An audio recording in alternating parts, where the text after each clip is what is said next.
पछिल्ला केही दिनमा मैले उद्योगी व्यवसाय तथा वाणिज्य बैंकका प्रमुख कार्यकारी अधिकृतहरूसँग लामो समय छलफल गर्ने अवसर पाएँ।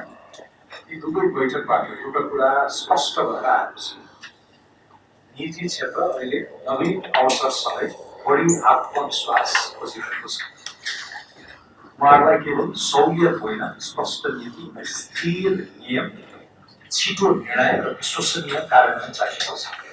यही सन्दर्भमा आज म तपाईँहरूसँग बसेको छु। हाम्रो सोच, हाम्रो प्राथमिकता र हाम्रो कार्य सम्पादन एउटै दिशामा हुनुपर्छ। हामीले पछिल्लो एक दशकलाई फर्किरहेको पर्छ कि हामीले नीतिगत रूपमा सही निर्णयहरू गर्न सकेनौँ। धेरै ठाउँमा सकेका थियौँ, तर ती निर्णयहरू कार्यान्वयनसम्म पुग्दा किन अपेक्षित परिणाम दिन सकेन? किन निजी क्षेत्र क्रमशः प्रतिरक्षात्मक हुँदै गयो? किन लगानीको आत्मविश्वास कमजोर भयो? किन बैंकमा तरलता बढ्दै गयो तर उद्योगमा कर्जा पुग्न सकेन? किन पुँजी बजार र वास्तविक अर्थतन्त्र बीचको सम्बन्ध कमजोर बन्दै गयो?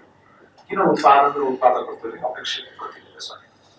यी प्रश्नहरू केवल समीक्षा गर्ने विषय होइन। यिनै प्रश्नको उत्तरले आगामी दशकको आर्थिक नीति निर्धारण गर्नेछ।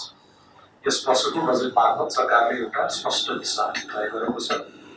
यो सामान्य वार्षिक बजेट होइन, यो आर्थिक सुधार र संरचनाको रूपान्तरणको हो।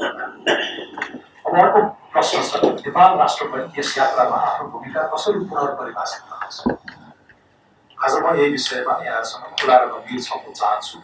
हामी सबैले आफ्नै संस्थालाई एउटा प्रश्न सोध्नुपर्छ, के हामी पर्याप्त आत्मविश्वासका साथ काम गरिरहेका छौँ?